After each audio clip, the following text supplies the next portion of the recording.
Breast lift के साथ साथ फैट ग्राफ्टिंग कर सकते हो? कुछ कुछ पेशेंट्स को साथ साथ में क्लीवेज भी बनाना होता है कि उनको एक प्रॉपर क्लीवेज चाहिए। फैट ग्राफ्ट कर सकते हैं जिससे आपको एक प्रॉपर क्लीवेज मिले। आपके पास कोई ऐसा पेशेंट आया जिसको रिविजन की ज़रूरत पड़ी है because of negligence? Not negligence, मैं बोलूँगा कि सर्जन ने प्रॉपर उनको एडवाइस नहीं किया, असेस नहीं किया। एक साइड का बड़ा ब्रेस्ट एंड एक साइड का छोटा, it is common, it is not it's called manufacture defect या कंजेनिटल डिफेक्ट, जिसमें एक साइड का ब्रेस्ट डेवलप ज़्यादा होता है, एक साइड का कम हो जाता है। And what is the cost of breast lift? So breast lift surgery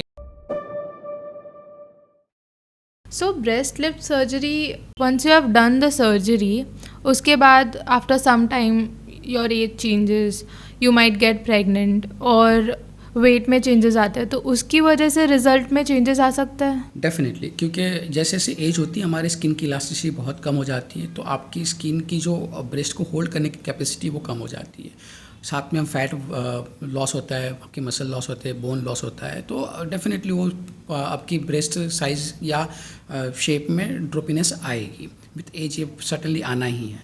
दूसरा, प्रेगनेंसी में आपकी वॉल्यूम हाइपरट्रॉफी होती है, यानी कि ब्रेस्ट टिश्यू हाइपरट्रॉफाइड होता है, यानी कि उनकी साइज़ बढ़ती है। अगेन साइज़ बढ़ेगी तो वेट बढ़ेगा, वेट बढ़ेगा तो ग्रेविटी अफेक्ट करेगी, वो वापस सैगी हो जाएंगे। Same with the weight gain, कि आपने वेट गेन किया तो ब्रेस्ट फैट टिश्यू बढ़ेगी तो साइज़ बढ़ेगी, वेट बढ़ेगा तो सैगी हो जाएंगे। तो आप ड्रास्टिकली अपना वेट गेन या लॉस करते हो तो ब्रेस्ट लिफ्ट वापस ब्रेस्ट सैगी हो जाएंगे। तो you need a surgery again? You need a revision surgery. और रिविजन सर्जरी कितनी बार करवा सकते हैं? उसमें सिर्फ हम स्किन काट रहे हैं तो आप and number type revision surgery करा सकते हैं। आपके पास कोई ऐसा पेशेंट आया जिसको रिविजन की ज़रूरत पड़ी है because of negligence? Not negligence, मैं बोलूँगा कि सर्जन ने प्रॉपर उनको एडवाइस नहीं किया, असेस नहीं किया। एक पेशेंट ने ब्रेस्ट ऑगमेंटेशन करवाया था, उनके ऑलरेडी ड्रॉपी ब्रेस्ट थे और उन्होंने ऑगमेंटेशन करवा दिया। ऑगमेंटेशन करने से आपकी स्किन स्ट्रेच होती है, थोड़ी बहुत आपको लिफ्ट मिल सकती है, बट यदि आपका पूरा नीचे का वॉल्यूम ज़्यादा हो तो वो और ड्रूपी हो जाएगा, बिकॉज हम वॉल्यूम ऐड कर रहे हैं, वेट दे रहे हैं, वापस ग्रेविटी उनका रोल प्ले करेगी और वो ब्रेस्ट को नीचे सैग कर देगी। तो आफ्टर 2 to 3 months उनके ब्रेस्ट ज़्यादा सैगी हो गए, बहुत ही ख़राब दिख रहे थे, उनकी निप्पल नीचे आ गई, पूरा वॉल्यूम ही ऐसा लगा कि सिर्फ नीचे सैग कर रहा है।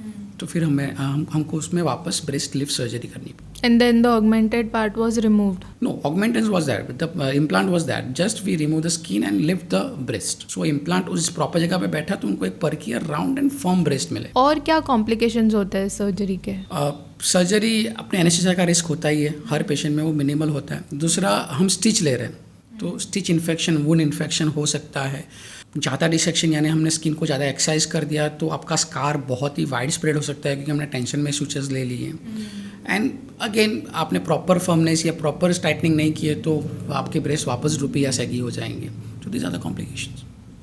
उसके अलावा any complicated cases that you have scene?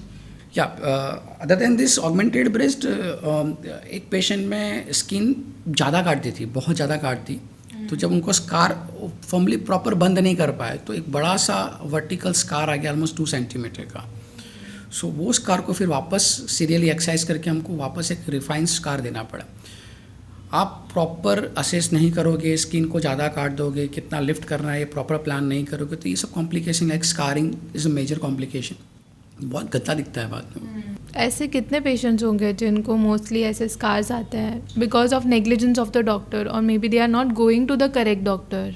So the key is कि आप हमेशा एक एक्सपीरियंस प्लास्टिक सर्जन के पास जाइए, प्रॉपर उनके बिफोर आफ्टर रिजल्ट देखिए कि वो किस तरह से प्लान कर रहे हैं, जिस पेशेंट्स ने करवाया उनसे बात करिए, तो ही आपको अच्छा सा रिजल्ट मिल पाएगा। आप किसी के पास जाके कुछ भी करवा लोगे तो आपको रिजल्ट ख़राब ही आएगा। And what is the cost of breast lift? Breast lift surgery 80,000 से लेकर 1 लाख तक रेंज करती है।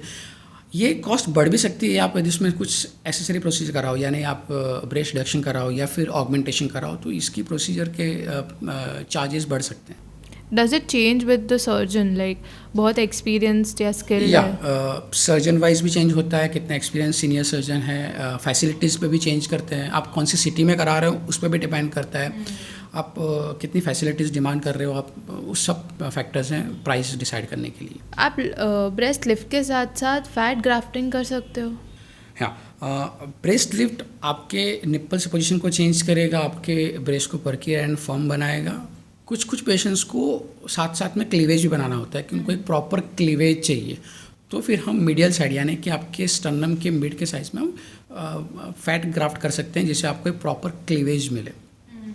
ये हम करते हैं, बहुत सारे पेशेंट्स में ये कॉमन रिक्वायरमेंट होती है कि उनको एक साथ में क्लीवेज भी चाहिए। तो हम ब्रेस्ट लिफ्ट में ब्रेस्ट की साइज़ चेंज नहीं कर रहे हैं, सिर्फ उनको लिफ्ट कर रहे हैं, उनकी पोजीशन चेंज कर रहे हैं। जो जिसको वॉल्यूम ऐड करना है उसमें हमको फैट ग्राफ्टिंग या इम्प्लांट करने पड़ सकते हैं। Do you need after surgery आपको क्या केयर लेनी पड़ती है? सो आपकी सर्जरी के बाद यूजुअली डॉक्टर आपको टैप अप्लाई करके दे देंगे कि आपके ब्रेस्ट उसी जगह पे लाई करे। उसके बाद आपके फर्स्ट या सेकंड ड्रेसिंग के बाद वो आपको एक प्रेशर गारमेंट एडवाइस करेंगे जिसके आपके ब्रेस्ट की पोजीशन को होल्ड करे।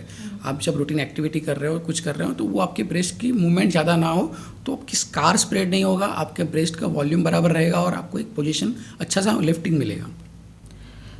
Because of saggy breast females में कोई प्रॉब्लम्स आती है, एज इन बैक पेन या समथिंग लाइक दैट? नहीं, सैगी ब्रेस्ट की वजह से नहीं आती, या वॉल्यूम ज़्यादा हो तो आ सकती है, या बट वो आपको प्लेजेंट लुक नहीं देता है। कुछ female are very conscious about their droopy breast because उनको फ्लैट दिखते हैं ब्रेस्ट, वो ब्रालेस कपड़े नहीं पहन सकते, कुछ टॉप्स यानी कि क्लॉथिंग ऑप्शन बहुत ही लिमिटेड हो जाते हैं। मेंटली इफेक्ट होता है तो ये बॉडी इमेज इश्यू हो गया कि Yes. वो इतने कॉन्फिडेंट फील नहीं करते हैं, अपने आप को इतना अच्छे से थ्रो नहीं कर पाते हैं, तो ये इश्यू आते हैं उनमें। So because of that, most of the women are getting this surgery. Major reason is that only कि उनको उनके ब्रेस्ट लीजन नहीं लगते, उनको एस्थेटिकली गुड नहीं लगते। Yes, तो yes. This is the main reason कि उनको ब्रेस्ट लिफ्ट सर्जरी करानी होती है। कोई ऐसा केस देखा है जिसने बहुत यंग एज में ये सर्जरी कराई हो? हाँ, एक पेशेंट के अनइवन ब्रेस्ट थे, यानी कि एक साइड का ब्रेस्ट छोटा था और एक साइड का ब्रेस्ट बहुत बड़ा था, जिसकी वजह से वो वॉल्यूम की वजह से वो सैग हो गया था। तो उसमें हमें रिडक्शन करके ब्रेस्ट को लिफ्ट करना पड़ा था। उनकी एज अराउंड 23-24 थी।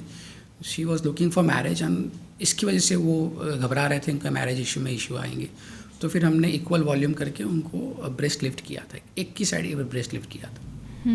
सो लाइक एक साइड का बड़ा ब्रेस्ट एंड एक साइड का छोटा, it is common, it is not it's called manufacture defect या कंजेनिटल डिफेक्ट, जिसमें एक साइड का ब्रेस्ट डेवलप ज़्यादा होता है, एक साइड का कम हो जाता है। तो उसमें हमको ये ब्रेस्ट लिफ्ट सर्जरी करनी पड़ती है। It is because of genes, genetics? Genes या ऐसी कंजेनिटल डिफॉर्मिटी बोल सकते हैं कि एक तरफ का ब्रेस्ट उनका डेवलप ही नहीं हुआ। So at an ending note, thank you Dr. Mithun for sharing your knowledge on this topic. We would be coming up with more such podcast for you guys. आपको अगर कोई भी क्वेश्चन है comment कीजिए, doctor Mithun personally उनको answer करेंगे and we will be coming up with podcast जिसमें आपके सारे क्वेश्चंस आंसर करेंगे पर्सनली।